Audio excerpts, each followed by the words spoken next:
Hello વિદ્યાર્થી મિત્રો, નમસ્કાર. આજે આપણે ગુજરાતી ભાષામાં વ્યાકરણના તાસમાં આગળ એક નવા વ્યાકરણના ટોપિકની ચર્ચા કરવાના છીએ. તો આજનો આપણો ટોપિક છે શબ્દ પર આધારિત. ઘણા બધા શબ્દો ભેગા થાય અને પછી એક ટૂંકો શબ્દ બને. એ શબ્દને શું કહેવામાં આવે છે? બરાબર. તો આજનો ટોપિક આપણે શબ્દ પર આધારિત છે. એટલે કહેવાનો મતલબ કે ઘણા બધા શબ્દ, કેવા શબ્દ, તો એવા પ્રકારના શબ્દોની વાત કરવાની કે જે શબ્દની અંદર કોઈકને કોઈક અર્થ રહેલો હોય. જેમને આપણે દાખલા તરીકે વાત કરીએ કોઈ પણ એક શબ્દની. શબ્દ એટલે શું? તો શબ્દ એટલે એકમ. એવા ઘણા બધા શબ્દો જ્યારે ભેગા થાય અને પછી સંક્ષેપમાં એક શબ્દ બને તેને આપણે શું કહીશું? તો જોઈએ કે ઘણા બધા શબ્દો ભેગા થાય એ શબ્દોના સમૂહને સમાસ તરીકે ઓળખવામાં આવે છે. તો આજનો આપણો ટોપિક છે સમાસ. તો આપણે આજે સમાસની વાત કરવાની છે. બરાબર. હવે સમાસ એટલે શું? તો સમાસ શબ્દનો અર્થ થાય છે સમ પ્લસ અસ. સંસ્કૃત ભાષાની અંદર તમે ધાતુ રૂપો ભણ્યા હશો, જેમાં જે મૂળ શબ્દ છે ને ધાતુ કહેવાય. તો અહીંયા પણ સમ પ્લસ અસ, અસ ધાતુ છે, એમાં સમ ઉમેરાય એક શબ્દ બને છે. એટલે એક શબ્દ કયો હતો? સમ. બીજો શબ્દ હતો અસ. આ બે શબ્દ ભેગા થયા અને એક નવો શબ્દ બન્યો જેને આપણે સમાસ એવું નામ આપ્યું છે. તો આજે આપણે વ્યાકરણની અંદર સમાસની વાત કરવાની છે. તો પહેલા એનો અર્થ જોઈએ કે સમાસ આ શબ્દ કેવી રીતે બને છે. તેનો અર્થ છે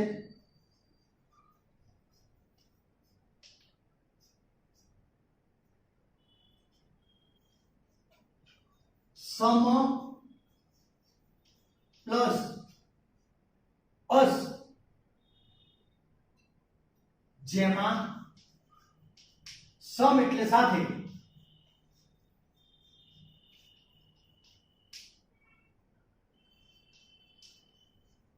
અને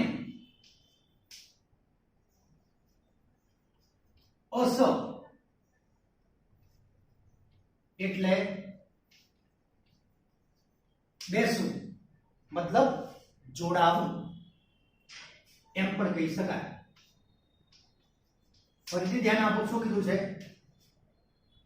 કે સમ પ્લસ અસ. સમ એટલે સાથે અને અસ એટલે બેસવું અથવા જોડાવું.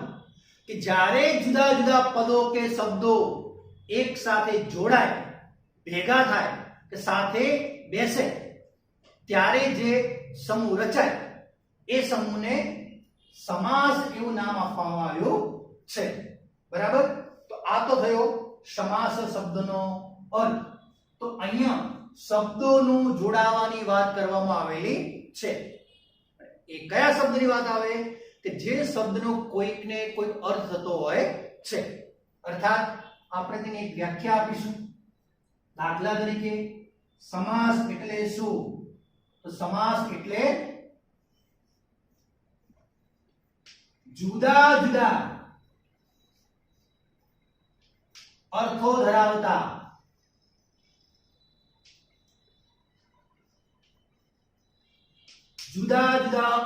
ધરાવતા બે કે તેથી વધુ શબ્દો જોડાઈને, બે કે તેથી વધુ શબ્દો અથવા પદ જોડાઈને જે એક નવો શબ્દ બને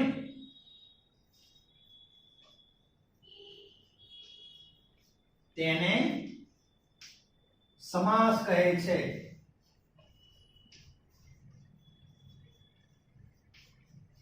બરાબર. શું કહ્યું છે કે જુદા જુદા અર્થો ધરાવતા શબ્દનો અર્થ અલગ અલગ હોય અને એવા પ્રકારના બે કે તેથી વધુ 3 4 5 ગમે તેટલા શબ્દો ભેગા થઈ જોડાઈને જ્યારે એક નવા શબ્દનું નિર્માણ કરે છે તેવા પ્રકારનો જે નવો શબ્દ બને છે એ શબ્દને કહેવાય છે સમાસ. ખાસ વાત ધ્યાન રાખજો. ફરીથી જુદા જુદા અર્થો ધરાવતા શબ્દો બે કે તેથી વધુ એટલે કે દાખલા તરીકે આપણે અમુક શબ્દો આપીએ જેવા કે માતા તો શબ્દ છે, પિતા તો આ પણ એક શબ્દ છે, એ જ રીતે ભાઈ એક શબ્દ છે, બહેન આ પણ એક શબ્દ છે, એ જ રીતે જીવ શબ્દ છે, જંતુ શબ્દ છે. તો શું કહ્યું છે કે જુદા જુદા અર્થો ધરાવતા બે કે તેથી વધારે શબ્દો ભેગા થાય જોડાય અને જ્યારે એક નવો પદ કે નવો શબ્દ બને તેને સમાસ કહેવાય. પણ એવા શબ્દોની વાત કરવાની છે કે જે શબ્દો જોડાતા હોય તે શબ્દનો કોઈક ને કોઈક અર્થ થવો જોઈએ. અર્થ વગરનો શબ્દ સમાસ બનતો નથી. માતાના અર્થમાં છે, પિતાના અર્થમાં છે, ભાઈના અર્થમાં, બહેનના અર્થમાં, જીવના અર્થમાં, જંતુના અર્થમાં. અને જ્યારે આ પદો ભેગા થઈ જશે જોડાઈ જશે ત્યારે એક નવું પદ બને, નવો શબ્દ બને. એ શબ્દને આપણે વ્યાખ્યા આપીશું સમાસ. તો આજે આપણે સમાસ, તેનો અર્થ, તેના વિવિધ પ્રકારના ઉદાહરણો અને લાક્ષણિકતાઓની વાત કરવાની છે. જેમ કે અહીંયા જે આપેલા શબ્દો જોડાય તો બે શબ્દને ભેગા કરીએ તો થઈ જશે માતા, પિતા, ભાઈ, બહેન, જીવ, જંતુ. તો આમ જુદા જુદા શબ્દો જોડાઈને એક નવા શબ્દનું નિર્માણ થયું તો એ શબ્દને સમાસ અથવા સમાસ તરીકે વપરાયેલું પદ, જેને સામાસિક પદ પણ કહી શકાય. બરાબર. ત્યાર પછી આગળ વાત કરીએ. દાખલા તરીકે સમાસ એટલે શું? તો બીજી એકની વ્યાખ્યા આપણે પ્રાપ્ત થાય ટૂંકમાં.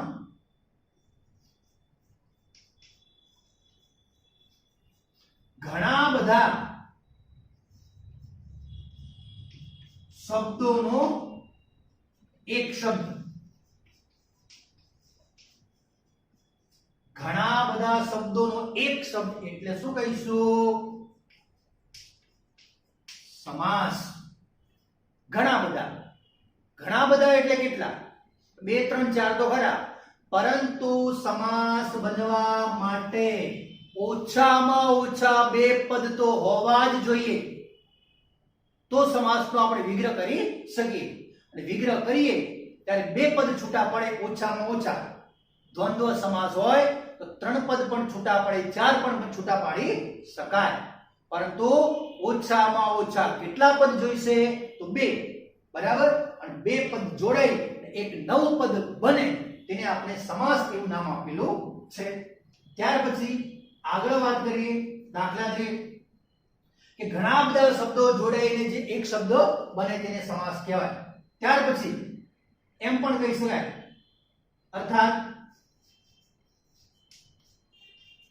અર્થાતો 2 યોગ્ય પદોનું જોડાવું એટલે પણ તેને સમાસ તરીકે ઓળખવામાં આવે છે. કે જ્યારે 2 યોગ્ય પદો સરખા અથવા અસમાન પદ જોડાય છે અને પછી જે શબ્દ બને છે તેને સમાસ કહેવાય. એટલે કે કહેવાનો મતલબ છે કે 2 યોગ્ય પદોનું જોડાવું, 2 પદો જોડાય, ભેગા થાય, એકબીજાની સાથે બેસે ત્યારે શું થઈ જાય છે? સમાસ. ત્યાર પછી આપણે વાત કરીશું કે આજે 2 પદો જોડાઈને એક નવું પદ નિર્માણ પામ્યું. એ નવું પદ સમાસ તો કહેવાય, પરંતુ એ કયા સમાસમાં ભેગું થયું છે અથવા એને આપણે કયા સમાસના સામાસિક પદ તરીકે ઓળખીએ?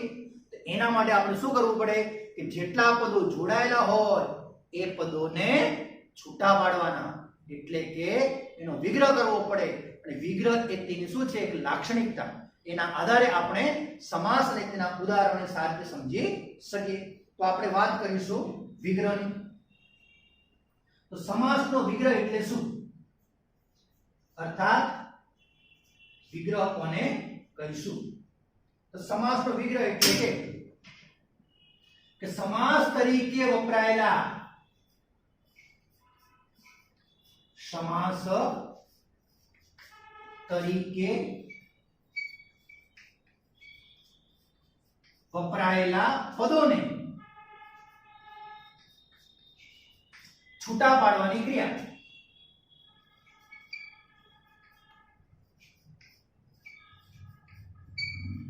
છૂટા પાડવાની ક્રિયાને સમાસનો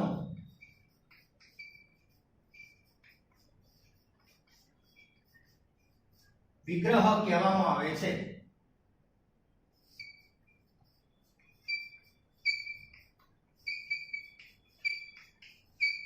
જેમ કે આ એક સમાસ તરીકે વપરાયેલું પદ છે માતા પિતા.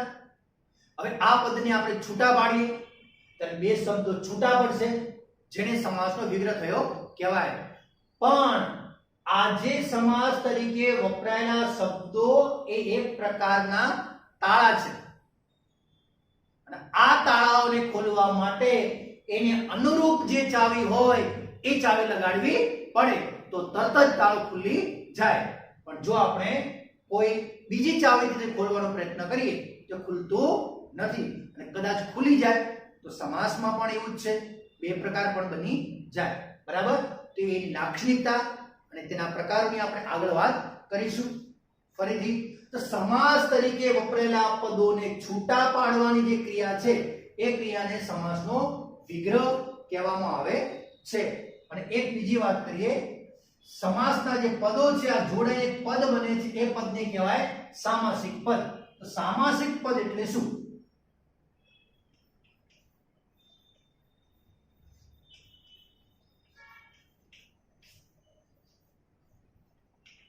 સામાસિક પદ તો સમાસ તરીકે વપરાયેલા સમાસ તરીકે વપરાયેલા સમસ્ત પદને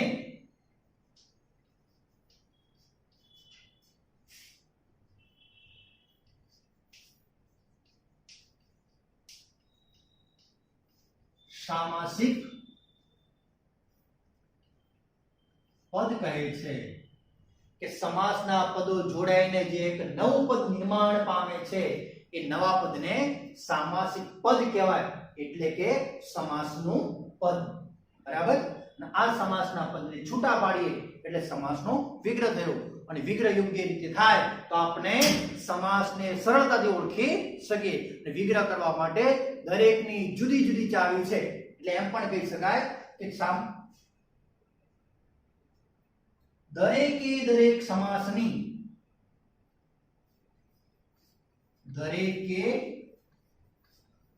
દરેક સમાસની જુદી જુદી લાક્ષણિકતાઓ છે.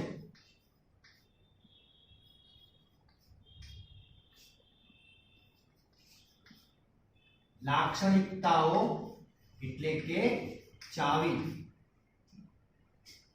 બરાબર? અને એને અનુરૂપ સમાસનો વિગ્રહ કરવામાં આવે એટલે સમાસના પદોને આપણે છૂટા પાડીએ એટલે સમાસ તરીકે છૂટા પડેલા પદો કઈ વિભક્તિના છે અથવા એ શબ્દો કયા અર્થમાં વપરાયેલા છે. ખાસ વાત કરેલી છે કે સમાસ તરીકે વપરાયેલા જે પદો છે એ પદોનો નિશ્ચિત કોઈક ને કોઈ અર્થ હોવો જોઈએ, અને અર્થ કયો થાય છે એ અર્થ આપણને ખબર હોવી જોઈએ. એના આધારે આપણે સમાસને સરળતાથી ઓળખી શકીએ છીએ. બરાબર? તો આગળ આ લાક્ષણિકતાઓની વાત કરીશું. જેને સમાસને ઓળખવા માટેની ચાવી તરીકે ઓળખવામાં આવે છે. તો સમાસને ઓળખવાની ચાવી.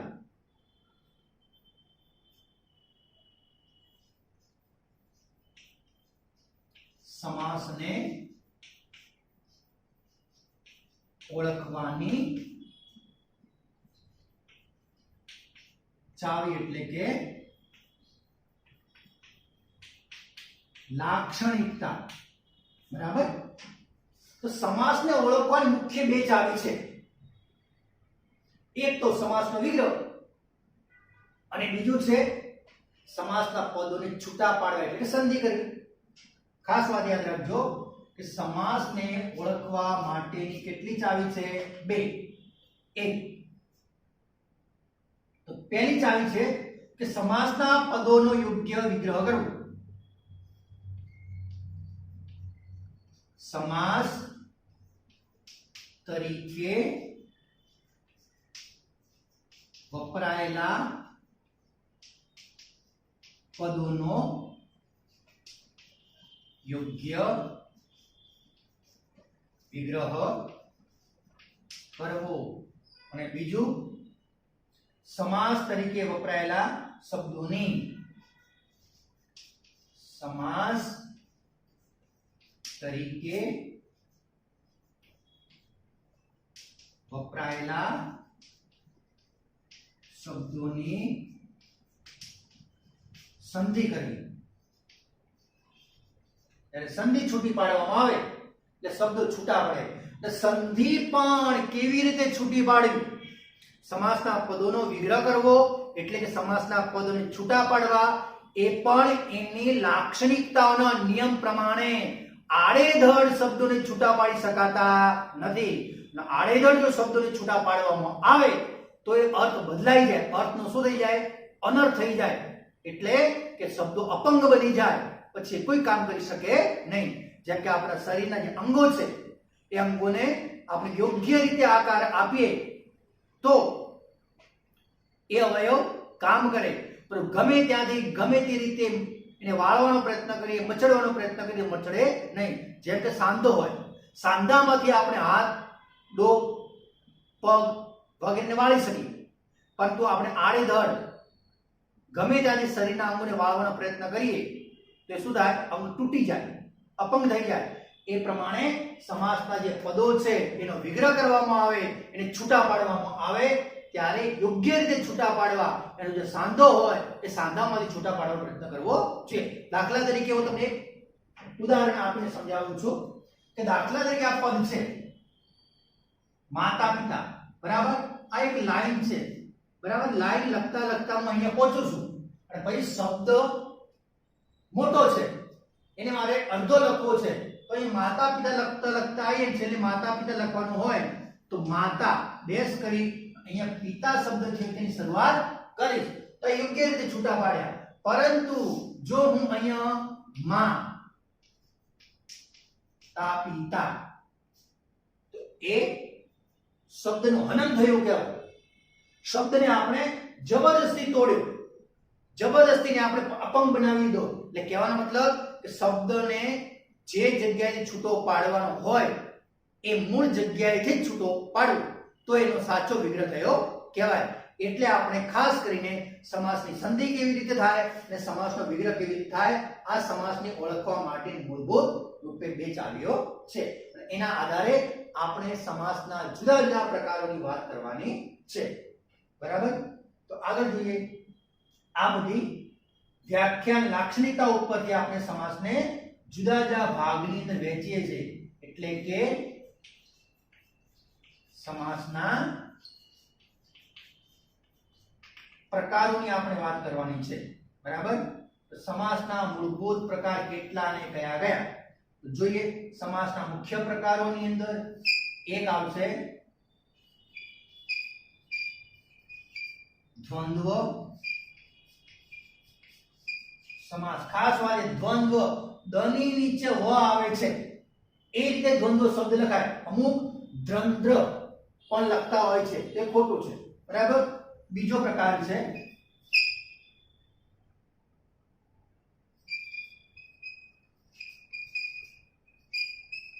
મધ્યમ પદ લોપી સમાસ.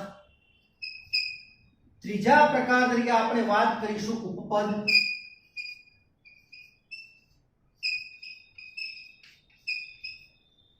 ચોથો પ્રકાર લઈશું તત્પુરુષ સમાસ. તત્પુરુષ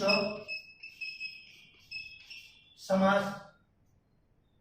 પાંચમા પ્રકાર તરીકે વાત કરીશું કર્મધારય.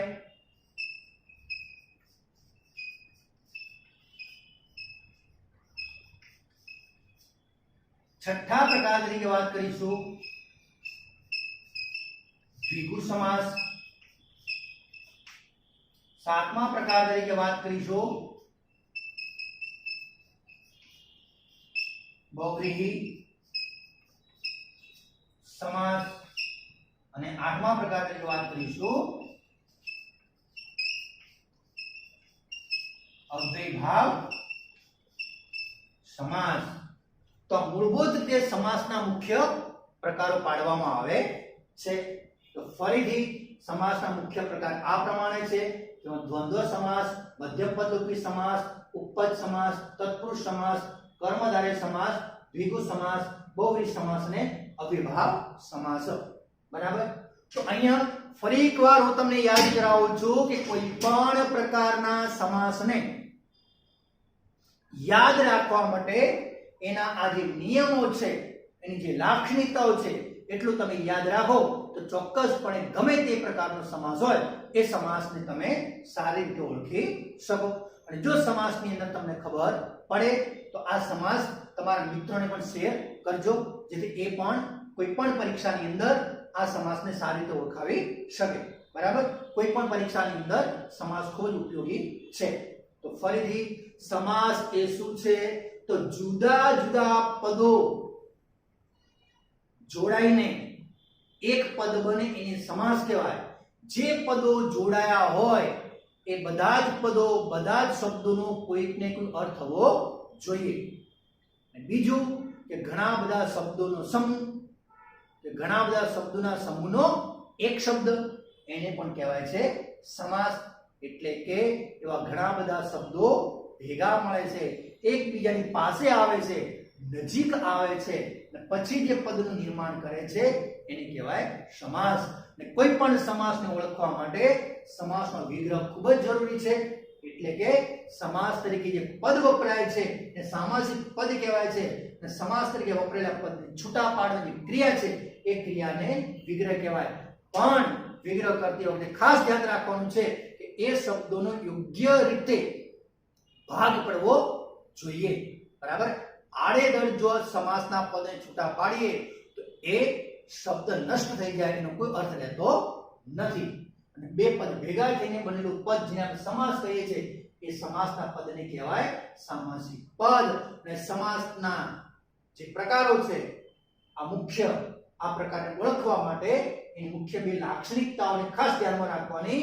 સમાસ તરીકે જે પદ વપરાયેલું છે એનો યોગ્ય વિગ્રહ કરવો અથવા બે પદની યોગ્ય રીતે સંધિ કરવી. અને પછી જે પદો કે શબ્દો છૂટા પડે છે એ શબ્દો કયા અર્થની અંદર વપરાયેલા છે એ શબ્દને ઓળખવા માટે એની યોગ્ય ચાવીનો ઉપયોગ કરવાનો. યોગ્ય ચાવી લાગે તો સમાસનો પ્રકાર કયો છે આમાંથી એ આપણે સરસ રીતે ઓળખી શકીએ. જેમ કે આપણે એક એક્ઝામ્પલ આપ્યું કે માતા પિતા, એમાં કઈ ચાવી લાગે? તો એ પદોને જ્યારે છૂટા પાડીએ અને અથવા કેવળે છૂટા પડવા જોઈએ, તેનો અર્થ જળવાઈ રહે. પણ આપણે દાખલા તરીકે તત્પુરુષ સમાસ વિભક્તિ પ્રત્યે લગાડી દઈએ તો અર્થ બદલાઈ જાય. જેમ કે આપણે બોલીએ માતા અને પિતા, તો અર્થ જળવાઈ રહે છે, પણ માતાના પિતા, માતાની પિતા, માતાનું પિતા, માતામાં પિતા આવા અર્થ કરીએ તો અર્થ બંધ બેસતો નથી, વિગ્રહ થતો નથી. ખાસ કરીને આ બધી લાક્ષણિકતાઓ જે છે એની મુખ્ય એ તમારે ધ્યાનમાં રાખવાની અને એના આધારે સમાસનો વિગ્રહ કરવાનો, જેથી તમે સરળતાથી સમાસને બનાવી શકો. તો હવે આગળ આપણે સમાસના જે મુખ્ય પ્રકારો છે વારાફરતી બધા પ્રકારોની આપણે વાત કરીશું અને એની લાક્ષણિકતાઓ કઈ કઈ છે, કયા સમાસને ઓળખવા માટે એમાં કઈ ચાવી અથવા કઈ લાક્ષણિકતાનો ઉપયોગ કરવો પડે એ તમને હું આવતા પિરિયડની અંદર વ્યવસ્થિત રીતે શીખવાડીશું. બરાબર? ત્યાં સુધી ગુડ બાય, ટેક કેર. ફરી મળીશું આગળના વ્યાકરણના તાસમાં. બાય.